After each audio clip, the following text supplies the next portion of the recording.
thunder of jets in an open sky, a streak of gray, and a cheerful... A loop, a whirl, and a vertical climb, and once again you'll know it's time for the adventures of Rocky and Bullwinkle and friends. Starring that supersonic speedster, Rocket J. Squirrel, with his pal Bullwinkle the Moose, and a host of others. Hurry, Bullwinkle! The show's about to start! I'm coming as fast as I can. Wave to the people! Yay! Now what are you doing? Signing autographs. Let's see. John Smith. But your name is Bullwinkle. I know, but that's hard to spell.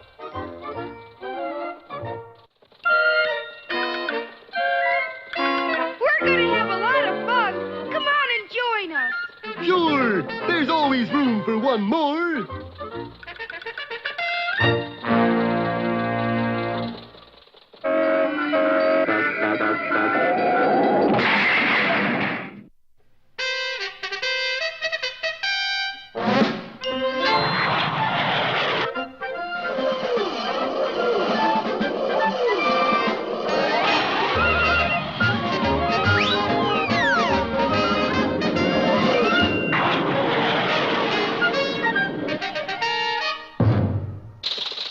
Let's face it, claiming an inheritance in England isn't very easy, especially if your name happens to be Bullwinkle Moose. Yes, those words Rue Britannia on the bottom of his foot entitled our moose to inherit a £1,000,000 note. Ah, but there was a stumbling block. 3 stumbling blocks named Filcher Crankcase, Belcher Crankcase, and Jay, nephews to the recently departed Earl. We must find a ruse for cooking his goose. So saying, they drove to the White Cliffs of Dover, intending to push our heroes over.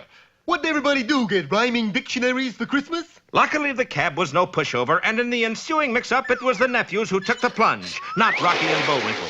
Later at the law firm of Lamb, Curry, and Rice... Is it true, Mr. Lamb? Is Bullwinkle really the new Earl? No doubt of it, my boy. That tattoo on his foot matches the one in this picture. Unfortunately, before the new Earl could collect the £1,000,000 note, he had to spend 1 week inside Abominable Manor. I don't like the looks of it, Bullwinkle. Oh, clibber clabber, Rock. I could live there 1 week standing on my head. Funny Bullwinkle should say that, for just inside the door, someone had carelessly left a Burmese tiger trap.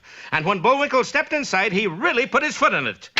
Say, this place doesn't look so bad. Rocky's flying squirrel-like eyes gazed about the main hall, tastefully decorated in early Prohibition style and topped off with what appeared to be a very unusual chandelier. Bullwinkle, what are you doing up there? You heard the man. I'm a very unusual chandelier. This is no time for fooling around. Come on down. Wait a minute, I'll light up for you. And even though the rope broke, Bullwinkle kept his promise. He lit on his head. I hate episodes like this, even though I get the money later, which I probably won't. Exploration of the rest of the manor eventually took them to the second floor and a sinister door. I wonder what's in there. Yeah, it's probably just a broom closet. Rocky was only half right. Actually, it was a spear gun closet, and one of them was set up so that whoever opened the door would get it right between the eyes. Like most closets, though, this one, too, had a sticky door. Forget it. I can't, Rock. It's become a kind of fetish with me. Come on, door. Open. Being as strong as a moose, Bullwinkle managed to rip the door right off its hinges. Hokey smoke! A spear just shot over my head. Turning around, Rocky gasped at what he saw, for there, pinned to the wall, was the spear, embedded in the head of a moose. Bullwinkle! It does look like me, doesn't it? Oh, my gosh. For a minute, I thought that moose head was you. Well, how do we know it is until we check? The car wash failed, the Burmese tiger trap failed. So did the spear gun. But this won't. The moose will pick up the phone, I'll plug in this connection, and 11 million volts will go through him. I think somebody's out to get you, Bullwinkle. Let's phone Scotland Yard. Let's phone the police first. And Bullwinkle headed for the nearest phone, not knowing that it was connected to a diabolical switchboard in the cellar. Hello, operator. Give me the police. There he is now. Ready? Here we go. But although the connection was made, nothing happened. It's no wonder you forgot to plug this in. That's when the short short-circuited. Big Joe is going tonight.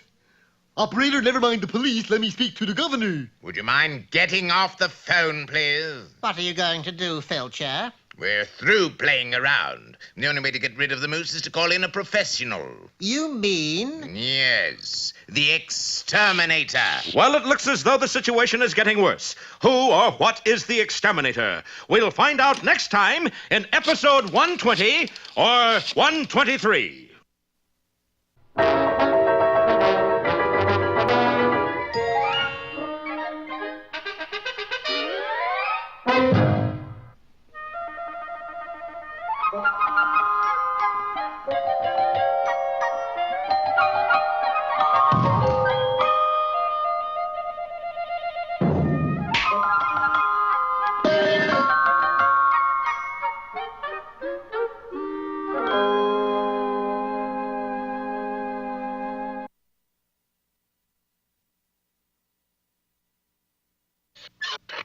Once upon a time, there lived a king who was so kind and so just that his subjects called him the Good King, which in those days was quite a title because all the rest of the kings were pretty horrid.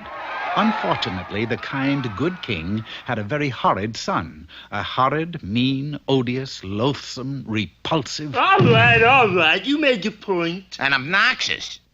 You are a horrid boy. One fine day, the king went off on a hunt.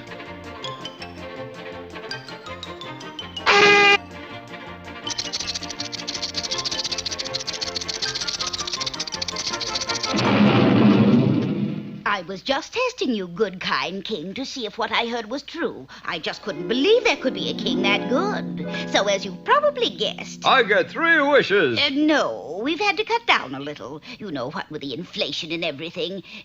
You get 1 wish. Oh, but in every fairy story I've ever read, people get 3 wishes. Listen, Daddy-O, I'm not going to stand here and bargain. If you don't want the 1 wish, there are plenty of I'll take it. As you probably know, I have one of the nastiest kids in the kingdom. He is the most odious, loathsome, repulsive... What's his name? Darling, Prince Darling. And what I'd like you to do is straighten him out. You know, the fairy godmother bit. The good king was quite satisfied with his wish and soon afterward died, a happy man, free of the guilty feeling that when he was gone, there would be nobody to run the business. I'm your fairy godmother, you horrid boy. And your father's last wish was that I make something out of you.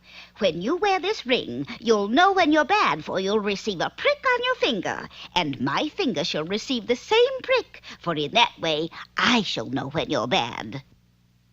Yow! Ooh.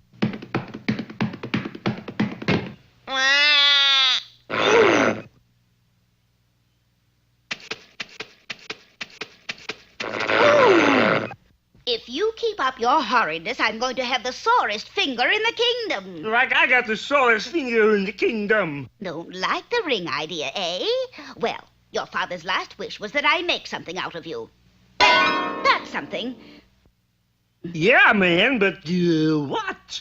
This is the wildest thing I've ever seen. Oh, come on, fairy godmother. What kind of thing is that? It is a horrid thing. You are a horrid kind of thing. And so the horrid kind of thing went off into the forest. George, there's an animal with the head of a lion, horns of a bull, feet of a wolf, and body of a snake. There's a what? Animal with the head of a lion, horns of a bull, feet of a wolf, and body of a snake. Oh, what you saw was a rabbit. You just have an active imagination. You see, many times hunters mistake animals for all sorts of fantastic apparitions. Oops.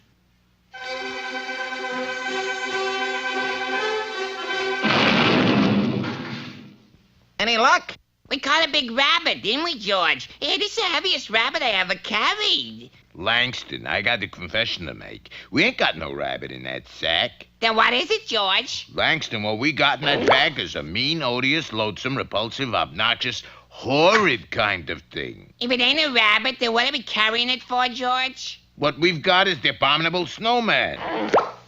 George. And we'll sell him to the Royal Zoo and make a bundle. George. What is it? The big rabbit is gone. Prince Darling wandered aimlessly for many days in the forest, dodging hunters, until finally... Look at you! Look at you! You got a face like a lion, a body like a snake. When you move your wolf's feet, all you do is shake. I hate you, better than I hate myself. And that's the kind of ring-a-ding, lonesome, horrid kind of thing. Blues! I'm Celia the shepherdess tending my flock, and I don't hate you. I really think you're a prince in disguise, and if I'm kind to you, you will change back to your former handsome self and carry me off to be your queen. How's that again? I wonder what the antidote is to this magic. Who cast the spell on you, lover? Some fairy, for being a horrid person. But I've learned my lesson. It's Straitsville from here on in. You and me, baby, the vine-covered castle. All we have to do, is find a way to change me back. Well, have you tried the buttons down the front? I am my old darling self again. So Prince Darling and Celia were married. A double ring ceremony. Prince Darling and Celia were just as kind and just to their subjects as the good king had been before them. For you see, if they ever had a mean or horrid thought... I knew that ring idea was a good one.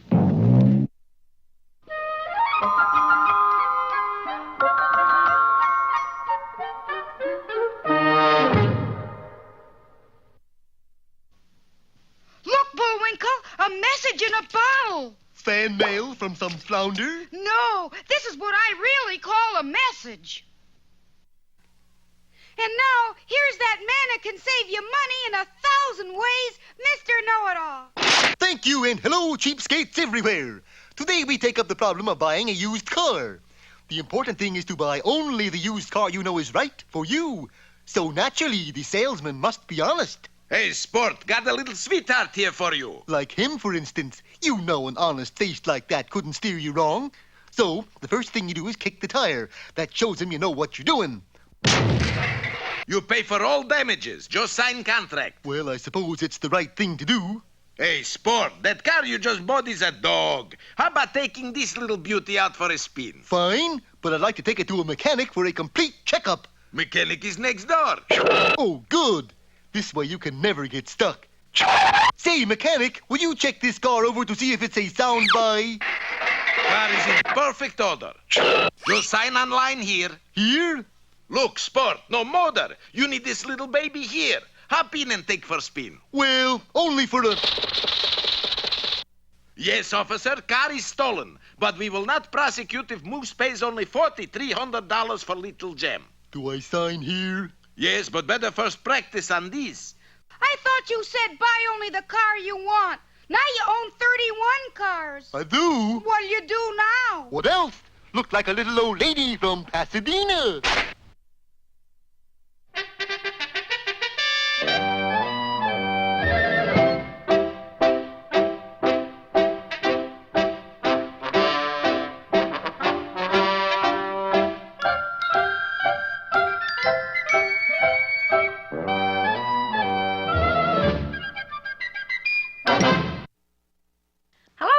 Sherman here. And in case you're wondering why I'm making the introduction, it's because Mr. Peabody's making repairs on the Wayback Machine. How's it coming, Mr. Peabody? Just fine, Sherman. The points need adjusting, that's all. Continue your introduction. Today, through the wonder of Mr. Peabody's incomparable Wayback Machine, we will go back to March 9, 1831 for the beginning of the Foreign French Legion. French Foreign Legion. French Foreign Legion, I mean. Good boy. Back in its usual superb condition, the Wayback quickly transported us to the Sahara Desert, and there, in the middle of nowhere, stood a Foreign Legion fort.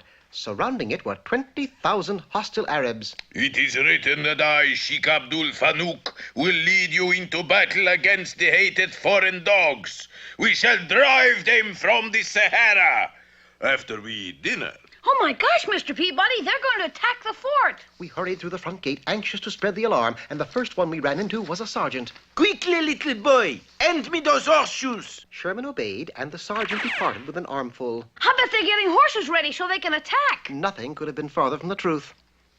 Ringer! That puts me two up on you, Pierre. Sacre bleu. One moment, gentlemen, but are you aware that Sheikh Fanuq is on the verge of an attack? An attack of what, monsieur? Appendicitis? An attack on this fort. That is impossible. The Sheikh is in Araby. You throw, Sergeant. They'll be caught unprepared, Mr. Peabody. Yes, I'm afraid we must convince them of their perilous position. We emerged from the fort and crossed the sand dunes to Sheikh Fanuq's tent.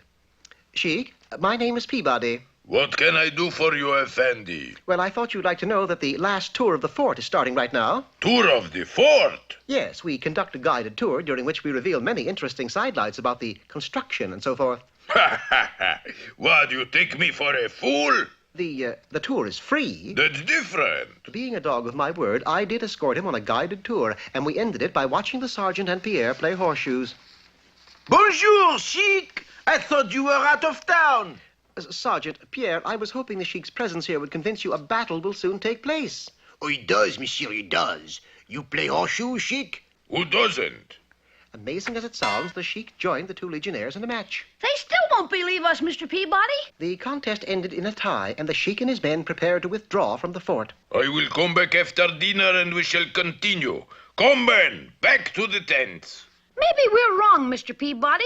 The Sheik doesn't sound as though he's going to attack. Sherman was right, but just as the Arabs passed through the gate, his chief henchman spoke in lower Algerian Arabic.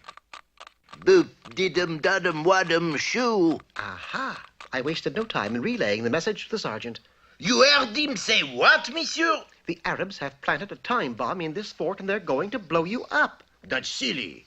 If he blows us up, the Sheik will forfeit the horseshoe game. But just to please you, we will try to locate the so-called bomb. Come, Pierre, we make with the search. And search they did. However, after going through the entire fort... There is no bomb on these premises. Pierre is right. Then will you explain why your flag has suddenly sagged to half-mast? It is an omen. Quick, monsieur, help us locate the bomb. But they've already looked everywhere, Mr. Peabody. Not everywhere, Sherman. Sergeant, what time do you have? It's 1:45 explosion. What? Yes, the ingenious Arabs had constructed a bomb in the form of a watch and had given it to the sergeant as a going-away gift. You mean this is a bomb? Precisely. And I think it would be apropos in this case if we returned it to the givers. So saying, I threw the timepiece in a northerly direction. The Arabs are 200 yards away. It would be impossible to hit them from here. Not for Mr. Peabody. He's an All-American. And so the Arab quietly folded his tent and stole away. There they go again, more horseshoes. Is that all they ever do? Oh, no. Sometimes they are forced to seek cover because of sandstorms. Ooh, here comes one now. It has an odd aroma, doesn't it, Sherman? I'll say. It doesn't smell like regular Legion air. Well, of course, Sherman. It's foreign Legion air. Get it? Legion air?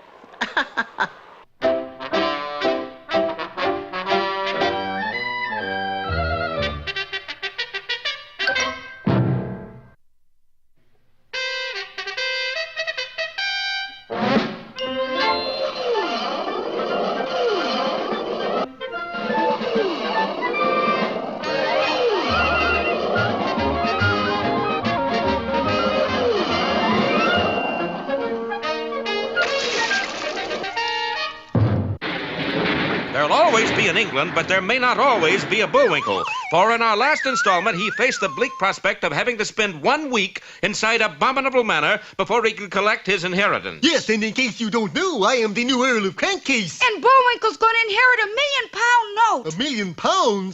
Sounds kind of heavy. Nevertheless, that's what you're going to inherit. Inherit? I can't even lift it. Of course, Bullwinkle won't even be able to try to lift it. Not if the Crankcase nephews can help it. First, they tried to do our moose in with a Burmese tiger trap. But that didn't work. Next, they attempted to shoot him with a spear gun.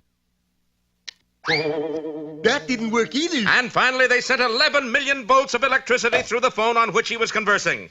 That worked. Yes, but in reverse. Realizing they were up against a much too formidable opponent, the Crankcase boys decided to call on a professional assassin known as the Exterminator. Operator, get me the Black Hole of Calcutta, please. This is not a recording. You are talking to Executive Secretary to the Exterminator. Let me speak to your employer, will you? Boris, darling, you busy? Sure I'm busy. It's lunch hour. This is the way we slice the bread, slice the bread, slice the bread. What kind of cheese you want in sandwich, Natasha? Blue or Swiss? Swiss, darling. Swiss coming up. By the way, You got it business call. Business call? Goody. Things are looking down. I'll take it in mausoleum. The deal was quickly made, and it was only a matter of minutes before Boris and Natasha were on their way to England. Who we off to kill this time? The name of the victim is unimportant. What a strange name. I agree. It was well after midnight by the time they arrived at Abominable Manor, where they were enthusiastically greeted by the nephew's crankcase. Yeah. Sort of gets you right here, don't it, Natasha? And with Filcher Crankcase leading the way, Boris was escorted to a door containing a large peephole. Victim is in here? Yes, look in there and you'll see the new Earl of Crankcase. He is your victim. That's victim. But you said, please, leave the dialect to me. But victim or victim, all Boris had to do was focus his evil eyes on Rocky and Bullwinkle and... Oh, boy, Natasha, you're never going to guess who's on the other side of the door. Is Peabody and Sherman? Silly girl, Flying Squirrel and Moose. Oh, no. Oh, yes. Hey, you. You know there's two in there? Yes, the Moose is the one we want you to exterminate. Okay, buddy, I tell you what I'm going to do. Going to make you a package deal. Going to kill two for the price of one. And so a few moments later, a knock was heard at the front door. That must be the police, Bullwinkle.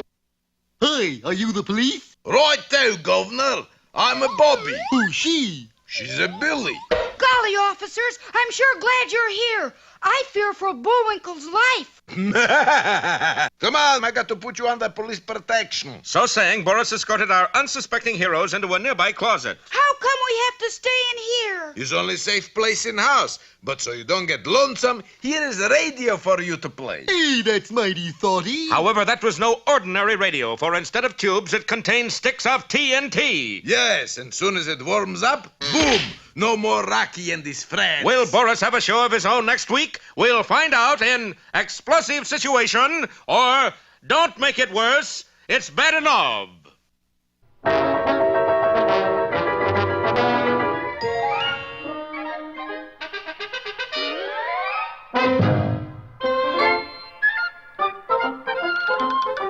Well, it looks as if our time has just about run out. Just enough left to tell him who the sponsor was. You got the credits, Bullwinkle? All on this itty-bitty card. Ooh.